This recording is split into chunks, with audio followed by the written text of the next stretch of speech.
चलो ठीक है, स्क्वायर क्या है ये तो पता ही है, ठीक है। आवाज आ रही है उसमें?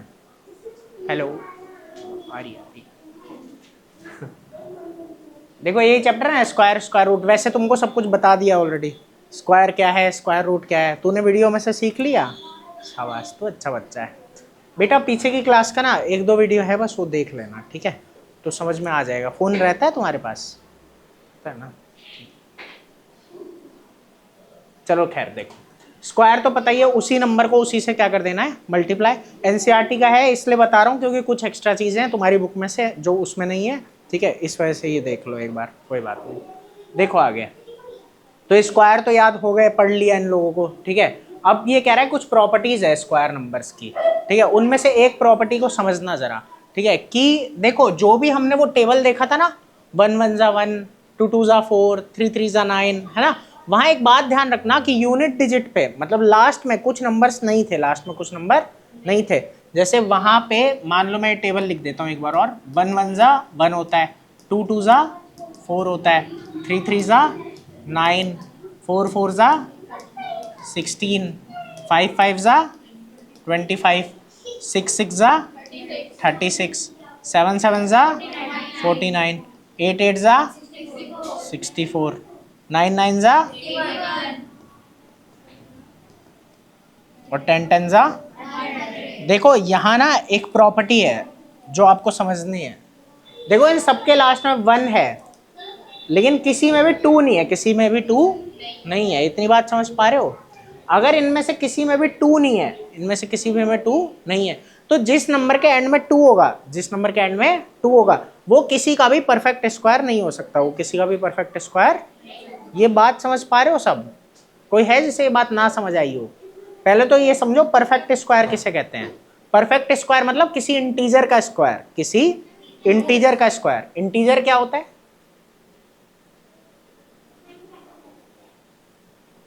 सोच रहा है, यूं यूं करके सोच रहा है, कह रहा है आएगा।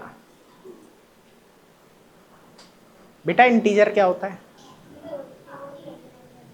ठीक है, आपने कहा जिसमें पॉजिटिव और नेगेटिव होता है ना, तो ये नेगेटिव है एक, -3.6, ये इंटीजर है? ठीक है, ये इंटीजर है, ये इंटीजर नहीं है। समझो बात को, इंटीजर किसे कहते हैं? हिंदी में पूर्णांक बोलते हैं, ठीक है। तेरा इंग्लिश है हिंदी है? हिंदी है ना, ठीक है, कोई नहीं, मैनेज हो जाता है ना, समझ आता है ना सब, ठीक है। देखो बेटा एक बात को समझो कि जो इंटीजर होता है ना, वो बिना डेसिमल वाला नंबर होता है। क्या होता है? बिना डेसिमल वाला नंबर, जिसमें डेसिमल नहीं है। समझ आया? वो एक बात सही है कि पॉजिटिव हो सकता है, नेगेटिव हो सकता है, 0 हो सकता है, वो सब ठीक बातें हैं, लेकिन एक मेन बात क्या है कि उसमें डेसिमल नहीं होना चाहिए, तो उसे हम क्या बोलेंगे? इंटीजर बोलेंगे। इतना समझ में आया? जैसे ये इंटीजर नहीं है, ऐसे मैं कहूँ -4, -8, 9, 10, मतलब इसमें डेसिमल नहीं है, इसमें डेसिमल नहीं है, तो ये इंटीजर है। इतनी बात क्लियर है, इसमें तो कोई दिक्कत नहीं है। तो इंटीजर कभी कोई पूछता है, सिंपली आप क्या बोल सकते हो? अ नंबर विदाउट डेसिमल, एक ऐसा नंबर जिसमें डेसिमल नहीं है, जिसमें decimal, a number without decimal, ठीक है, याद रहेगा? इतने में तो दिक्कत नहीं है। आगे समझो अब जरा। अब बात यह, मैंने क्या बोला? परफेक्ट स्क्वायर, एक वर्ड टर्म यूज किया जिसको क्या बोला? Perfect square. देखो परफेक्ट स्क्वायर का मतलब है कि जो इंटीजर का स्क्वायर हो, जो किसका स्क्वायर हो? इंटीजर, मतलब बिना डेसिमल वाले नंबर का स्क्वायर हो, बिना डेसिमल वाले नंबर का स्क्वायर हो, उसे क्या बोलेंगे? Perfect square. जो किसी भी इंटीजर का स्क्वायर होता है, जो किसी इंटीजर का स्क्वायर है। कोई दिक्कत है इस बात में? मतलब इसका स्क्वायर रूट जो है वो क्या है? एक इंटीजर है, वो क्या है? एक इंटीजर। बेटा इतना समझ में आया? परफेक्ट स्क्वायर किसे कहते हैं, इंटीजर किसे कहते हैं? बताओ, इंटीजर किसे कहते हैं?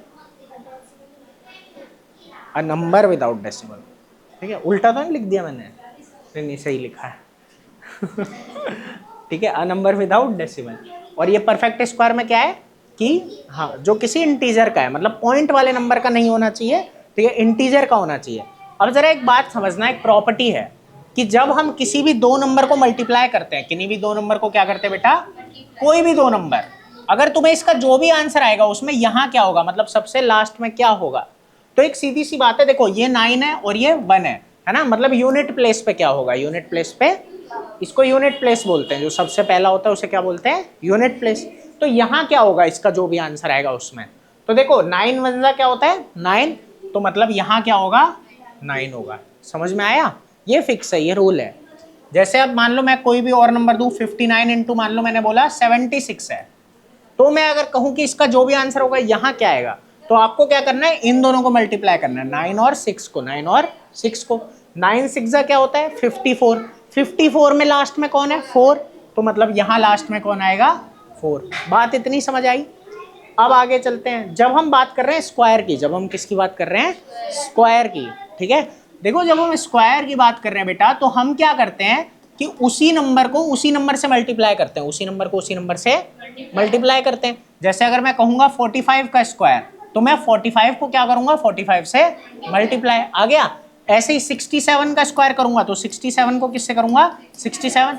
अब एक बात समझो कि अगर मैं बात करूं यूनिट प्लेस की, किसकी बात करूं यूनिट प्लेस की, समझ आ रहा है, तो कितना भी बड़ा नंबर हो चाहे उसका अगर मैं स्क्वायर निकालूंगा, उसका क्या निकालूंगा स्क्वायर, तो एंड में जो आना है वो तो इन्हीं से आना है, 5 5 होगा या 7 7 होगा या 8 8 होगा। समझ आ रहा है ना कि नहीं आ रहा, यूनिट प्लेस पे जो भी आए चाहे जो भी नंबर हो, अगर वो इंटीजर का स्क्वायर है, अगर किसका स्क्वायर है बेटा इंटीजर का स्क्वायर है, तो मतलब हम या तो 1 1 करेंगे या 2 2 करेंगे या 3 3 या 4 4 या 5 5 या 6 6 या 7 7 या 8 8 या 9 9 या फिर 0 0। समझ आया, तुम्हें आया कि आराम से बोलूं, पक्का आ गया, पूछ लेना कोई दिक्कत नहीं है। हाँ चाचा आ रहा है, क्या आ रहा है, क्या बोला मैंने,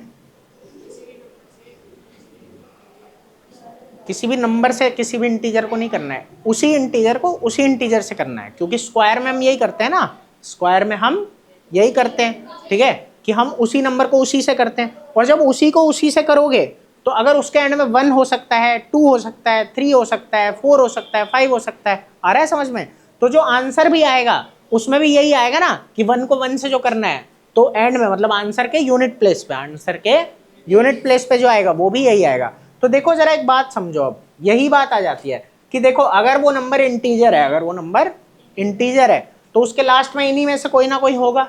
समझ आ रहा है कि नहीं, 1 2 3 4 5 6 7 8, तो जब उन्हें मल्टीप्लाई उसी को उसी से मल्टीप्लाई करोगे तो यूनिट प्लेस पे क्या क्या आ सकता है, या तो 1 आएगा, या तो 4, या तो 9, या तो 6, या तो 5, या तो 6 9 4 1 0। आया कि नहीं, तो जिसके भी लास्ट में इन सब में से कुछ है वो तो स्क्वायर हो सकता है, वो तो स्क्वायर हो सकता है, परफेक्ट स्क्वायर, वो तो परफेक्ट स्क्वायर हो सकता है। लेकिन जिनके लास्ट में ये नहीं होके, ठीक है, ये 4 नंबर हैं, जैसे कि 2, देखो इस टेबल में कहीं पे भी एंड में 2 नहीं है, समझ आया। एक कौन है 3, ठीक है, इसमें 3 नहीं है कहीं, एक 7, ठीक है, 7 भी नहीं है कहीं इसमें लास्ट में, ठीक है, और 8, ठीक है, तो 2 3 7 8। तो यहाँ कॉन्सेप्ट ये है कि जिसके भी लास्ट में 2 3 7 और 8 है, जिसके भी लास्ट में 2 3 7 और 8 है, ठीक है, वो कभी भी परफेक्ट स्क्वायर नहीं हो सकता। क्यों नहीं हो सकता, क्योंकि ना 1 को 1 से मल्टीप्लाई करके लास्ट में 8 आ सकता है, ना 2 को 2 से करके आ सकता है, ना 3 को 3 से करके आ सकता है। समझ आया, कभी भी इन्हें मल्टीप्लाई करके एंड में ये 4 नंबर आ ही नहीं सकते, ठीक है।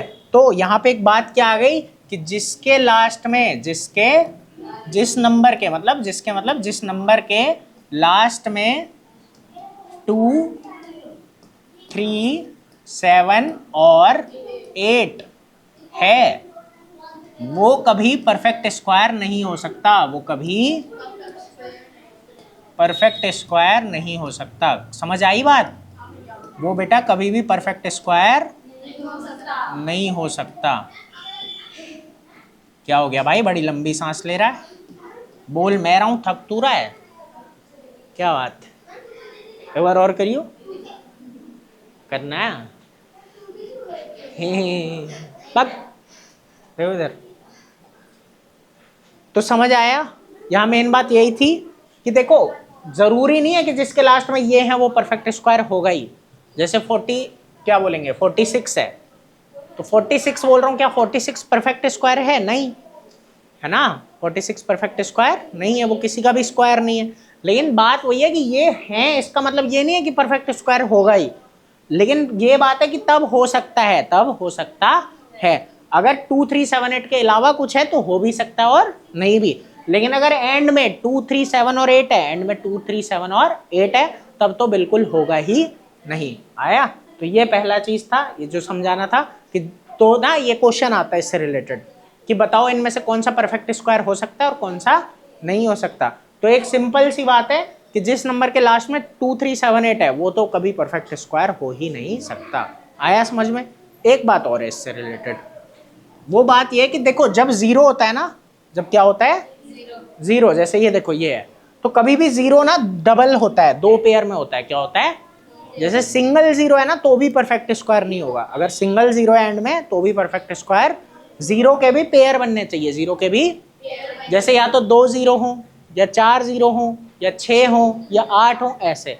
अगर इवन में है, अगर किस में है जीरो, इवन में, तो उस केस में तो परफेक्ट स्क्वायर हो सकता है, नहीं भी हो सकता। समझ आ रहा है कि नहीं? लेकिन अगर ऑड में है, लेकिन अगर क्या है बेटा, ऑड में है, तब तो बिल्कुल ही नहीं होगा, तब तो बिल्कुल ही नहीं होगा। समझ आया कि नहीं? ठीक है, तो ये एक चीज ये आ गई कि अगर जीरोज इवन में है, जीरोज किस में है, इवन में, तो परफेक्ट स्क्वायर हो सकता है। तो परफेक्ट स्क्वायर टीएस लिख दिया, परफेक्ट स्क्वायर, ठीक है, हो सकता है, और नहीं भी हो सकता वो एक अलग बात है, ठीक है, तो ही हो सकता है, ठीक है, नहीं तो नहीं। समझ आ गया? और अगर ऑड है तब तो हो ही नहीं सकता, और अगर ऑड है तो हो ही नहीं सकता। मजा आया?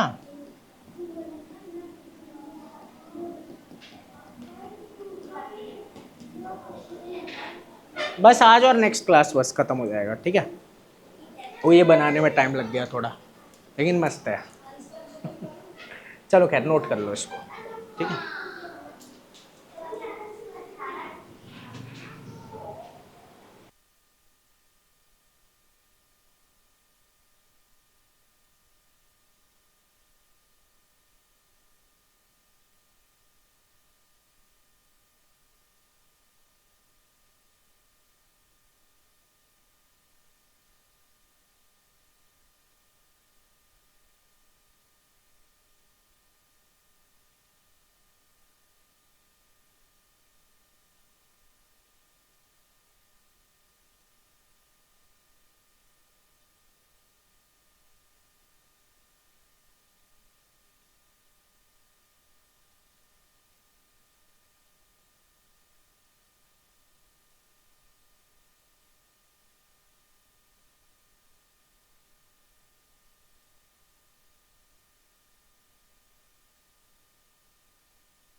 मुझे लगा आज नहीं होगा। चलो एक चीज और है हाईलाइट करने वाली, तुम्हारा हुआ, हो गया। देखो एक चीज और है, वो कहता है कि जो इवन नंबर का स्क्वायर होगा वो हमेशा इवन होगा, इवन नंबर का स्क्वायर हमेशा इवन होगा, और ऑड का स्क्वायर हमेशा ऑड होगा। समझ आया? क्योंकि बात ही यही है, देखो यहाँ पे क्या हो रहा है कि देखो क्या हो रहा है ना, जब भी हम इवन नंबर को मल्टीप्लाई करते हैं तो यूनिट प्लेस पे एक इवन नंबर आता है, हाँ या ना? ठीक है, 8 8 को करा तो 4 आया, 0 0 का 0 आया, ठीक है। और एक बात क्या है कि ऑड को करते हैं तो हमेशा यूनिट प्लेस पे ऑड आता है, यूनिट प्लेस पे ऑड आता है। बात समझ आई बेटा? तो इवन का स्क्वायर हमेशा इवन और ऑड का स्क्वायर हमेशा ऑड। कोई दिक्कत है इस बात में? है तो बताओ। ठीक है, तो ये लिख लेना, ठीक है, कि क्या होगा, इवन का स्क्वायर हमेशा इवन होगा, इवन नंबर का स्क्वायर इवन, और ऑड का स्क्वायर ऑड। समझ आई बात? नोट करो इसको भी।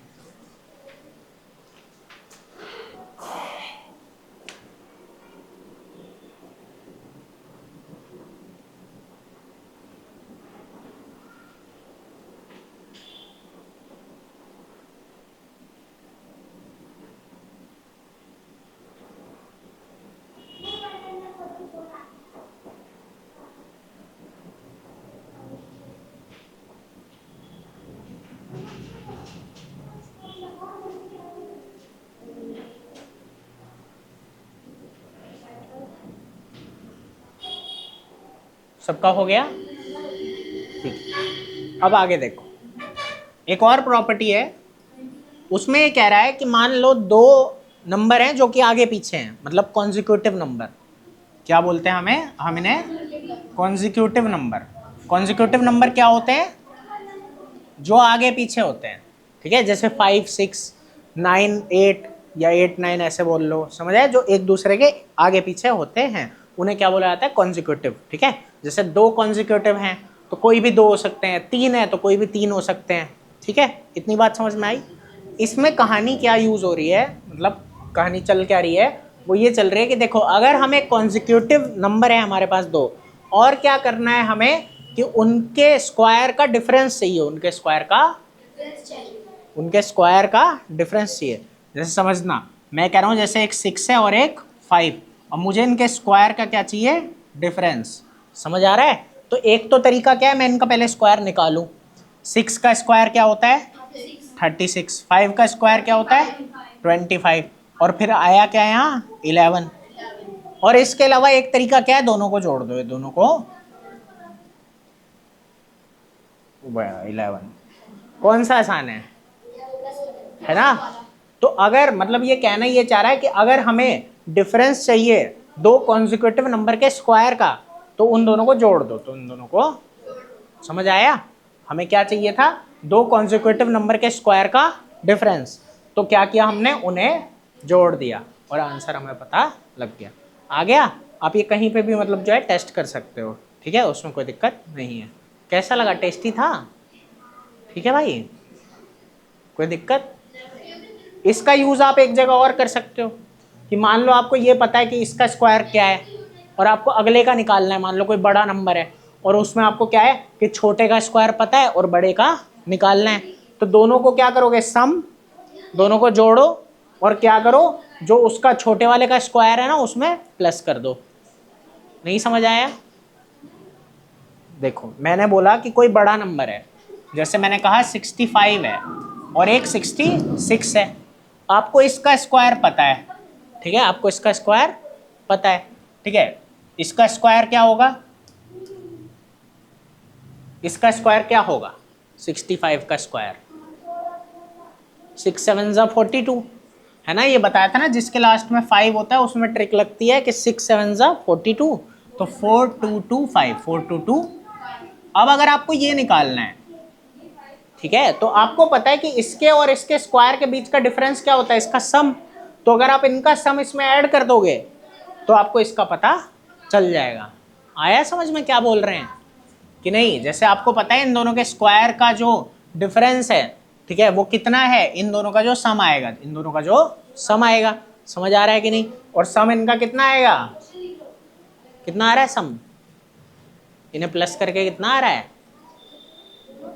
हाँ बेटा 65 और 66 को, हाँ उसमें इतना क्या शर्मा रहे हो भाई, वो देखो उसका 191 आ रहा है।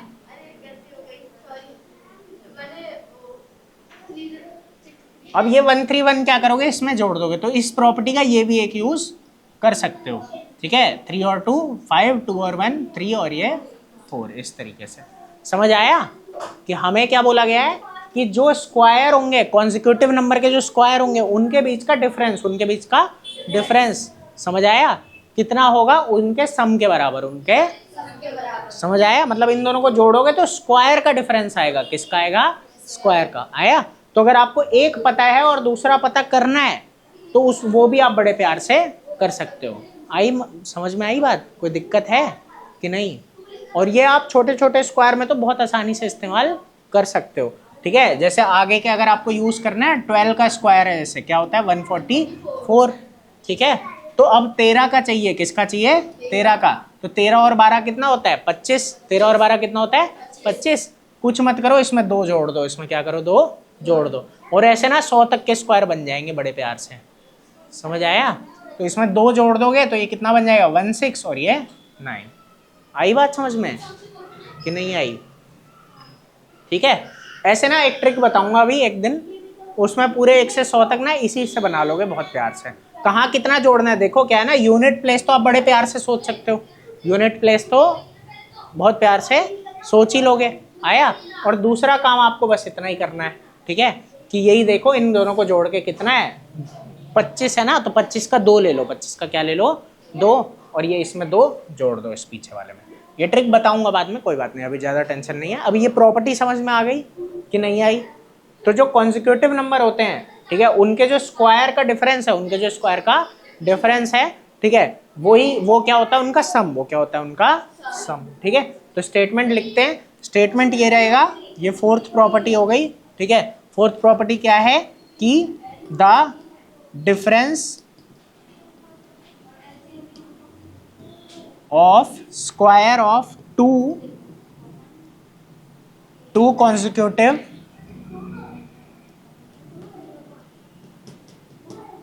numbers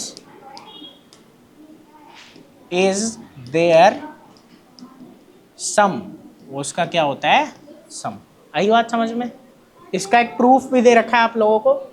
प्रूफ इस तरीके से दे रखा है, देखो अगर एक x है, ठीक है, तो दूसरा क्या होगा x+1, दूसरा क्या होगा बेटा x+1, है ना, यही होता है ना, 2 नंबर अगर आगे पीछे हैं तो एक अगर x तो दूसरा x+1 है, दोनों का क्या चाहिए डिफरेंस, दोनों का क्या चाहिए डिफरेंस। अब ये एक फॉर्मूला होता है, ये तुमने पढ़ा है अभी तक वैसे, a² - b², ये देखा है कभी? अच्छा मैंने पढ़ाया है तो पता है। ये होता है a+b a-b, क्या होता है a+b a-b। अभी डिटेल में ये चैप्टर आएगा तब पढ़ाऊंगा अभी, ठीक है, चिंता मत करना उसके लिए। a+b और a-b। अब जरा देखो हो क्या रहा है ना यहाँ पे, कि अगर मैं इस पे ये अप्लाई करूं कि ये a है, ये पूरा क्या है a और ये क्या है b, ठीक है, तो क्या होगा, एक बार दोनों को प्लस करना है, एक बार दोनों को प्लस करना है, x+1 + x, और एक बार दोनों को क्या करना है माइनस, एक बार दोनों को माइनस, है ना, x+1 - x, x+1 माइनस में x। इतनी बात समझ में आई? अब जरा समझो, यहाँ x से x क्या होगा कैंसिल, समझ आया? और यहाँ पे क्या होगा, यहाँ पे बन गया, देखो x+1 है तुम्हारे पास, क्या है x+1, और ये क्या है x, वही नंबर जो पहले था, और मल्टीप्लाई में क्या आ गया 1, मल्टीप्लाई में क्या आ गया 1, तो सम आ गया ना, तो ये किसके बराबर हो गया x+1 + x, ठीक है। या इसको 2x+1 भी लिख सकते हैं, वो कोई खास फर्क नहीं पड़ेगा। आया कोई दिक्कत? मतलब वो ये पहले वाले को डबल करके एक जोड़ दो, पहले वाले को डबल करके एक जोड़ दो, वो भी तुम्हारी मर्जी है, ठीक है। कोई दिक्कत है इस चीज़ में? मज़ा आया? तो अभी 4 प्रॉपर्टी सीखी, ठीक है। एक क्या थी पहली, कि वही है ना 2 3 7 8 एंड में होगा तो स्क्वायर नहीं होगा, परफेक्ट स्क्वायर नहीं होगा, ठीक है। दूसरी प्रॉपर्टी क्या सीखी थी, एंड में अगर जीरो है तो जीरो पेयर में होना चाहिए। जीरो किस में होना चाहिए, पेयर में। समझ आ गई बात, उसमें कोई दिक्कत है। तीसरी प्रॉपर्टी क्या सीखी है, इवन का स्क्वायर इवन और ऑड का स्क्वायर ऑड। और चौथी प्रॉपर्टी क्या सीखी कि जो डिफरेंस होगा स्क्वायर का, ठीक है, अगर कॉन्जिक्यूटिव नंबर है, अगर कौन से नंबर है कॉन्जिक्यूटिव, तो उनका सम ही डिफरेंस है, सम ही। ऐसे शॉर्ट में क्या याद करोगे, सम ही डिफरेंस है, सम ही, ठीक है, कॉन्जिक्यूटिव नंबर के स्क्वायर का, कॉन्जिक्यूटिव नंबर के। कोई दिक्कत, बस ये 4 चीज़ आज पढ़िए, बाकी अगली क्लास में कोशिश करेंगे पूरा चैप्टर फटाफट खत्म करवा देंगे, क्योंकि बहुत ज़्यादा कुछ बाकी है नहीं। ठीक है, रूल याद हो गए ना अच्छे से, ठीक है भाई, नोट कर लो इसको, और बस आज के लिए इतना ही है। ठीक, छोटी सी क्लास, सुखी क्लास।